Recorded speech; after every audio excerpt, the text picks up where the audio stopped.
പ്രിയ സുഹൃത്തുക്കളെ, ഇംഗ്ലീഷ് കവിയായ പി.ബി. ഷെല്ലിയുടെ വളരെ പ്രസിദ്ധമായ ഒരു വിലാപകാവ്യമാണ് അഡോണൈസ്. കുമാരനാശാൻ മലയാളത്തിൻ്റെ ഏറ്റവും പ്രിയപ്പെട്ട കവിയാണ്.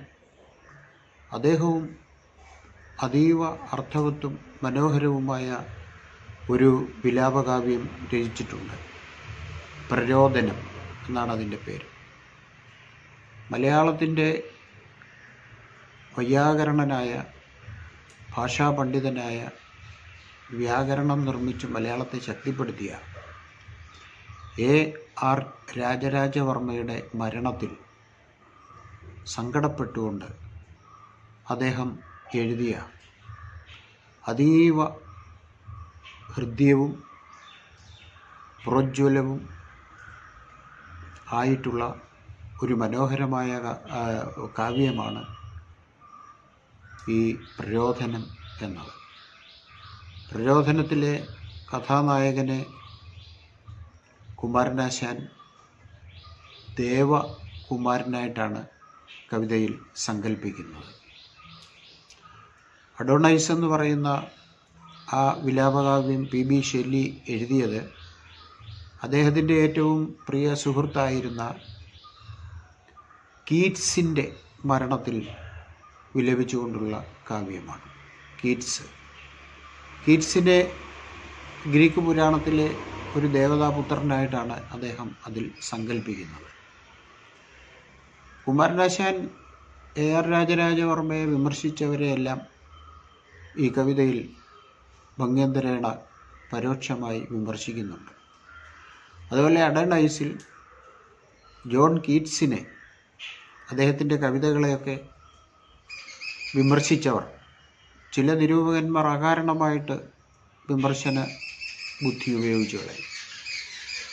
അങ്ങനെ പി.ബി. ഷെല്ലിയുടെ ദൃഷ്ടിയിൽപ്പെട്ട നിരൂപകന്മാരെ അദ്ദേഹം വെറുതെ വിട്ടില്ല.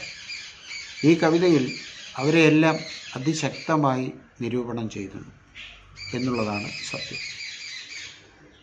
ഇവിടെ ഇക്കാര്യം സൂചിപ്പിച്ചതിൻ്റെ അർത്ഥം, കുമാരനാശാൻ സ്തോത്രകാവ്യങ്ങൾ എഴുതി ശ്രീ നാരായണ ഗുരുവിൻ്റെ ശിഷ്യനായി ജീവിച്ചിരുന്ന ഒരു കാലമുണ്ടായിരുന്നു. അക്കാലത്ത് അദ്ദേഹത്തിൻ്റെ സ്തോത്രകൃതികളും മറ്റ് ശ്രുതി, വേദ, സാഖ്യ, സൈദ്ധാന്തിക കൃതികൾ മാത്രമാണ് എഴുതാൻ സാധിച്ചത്. എന്നാൽ പിൽക്കാലത്ത് അദ്ദേഹം ബാംഗ്ലൂരിലും കൽക്കട്ടയിലും പഠിക്കാൻ പോയി ഇംഗ്ലീഷ് സാഹിത്യത്തിൽ അഗാധമായ പാണ്ഡിത്യം നേടി. അങ്ങനെ ഇംഗ്ലീഷ് സാഹിത്യത്തിൻ്റെ അരുളും പൊരുളും മനസ്സിലാക്കിയ ആശാനാണ് A.R. രാജരാജവർമ്മയുടെ മരണത്തിൽ വിലപിച്ചുകൊണ്ടുള്ള പ്രരോദനം എന്ന ഈ അതിമനോഹരമായ ഖണ്ഡകാവ്യം രചിച്ചിട്ടുള്ളത്. അപ്പോൾ അദ്ദേഹത്തിൻ്റെ ഈ കവിത വായിക്കുമ്പോൾ ഷെല്ലിയുടെ അഡോണൈസ് ഓർമ്മ വരുന്നവർക്ക് മനസ്സിലാക്കാൻ സാധിക്കുന്നത്, കുമാരനാശാൻ്റെ ഈ പ്രരോദനം എന്ന കവിത എഴുതാൻ ഒരുപക്ഷെ അദ്ദേഹം അഡോണൈസ് വായിച്ചിട്ടുണ്ടാവണം. അപ്പോൾ ഈ രണ്ട് കൃതികൾ തമ്മിലുള്ള അസാധാരണമായ സാദൃശ്യം ഇവിടെ നിരൂപകന്മാർ, പഠിതാക്കൾ കണ്ടെത്തുകയും വിവരിക്കുകയും ചെയ്യുന്നുണ്ട്. അപ്പോൾ ഒരാശയത്തെ ഒരേ സമയത്ത് രണ്ട് ധ്രുവങ്ങളിൽ ഇരിക്കുന്നവർക്ക് മനസ്സിലാക്കാൻ സാധിക്കും. എന്തുകൊണ്ടാണ് എന്ന് ചോദിച്ചാൽ, കവികളുടെ ഭാവതലം, അതിൻ്റെ വ്യവഹാര മേഖല വൈകാരികമാണ്.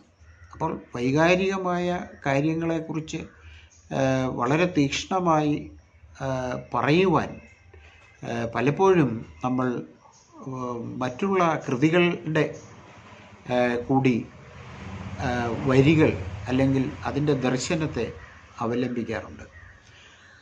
എന്ന് കരുതി ആശാൻ്റെ പ്രരോദനം എന്ന കവിത യാതൊരു തരത്തിലും പി.ബി. ഷെല്ലിയുടെ അഡോണൈസിൻ്റെ അനുകരണമല്ല എന്നുള്ളതാണ് സത്യം. രണ്ട് ഉജ്ജ്വല കാവ്യങ്ങളായി തന്നെ നിലനിൽക്കുന്നു. എന്നാൽ ഇവ തമ്മിലുള്ള സാദൃശ്യം കണ്ടില്ല എന്ന് പറയുവാനും കഴിയില്ല.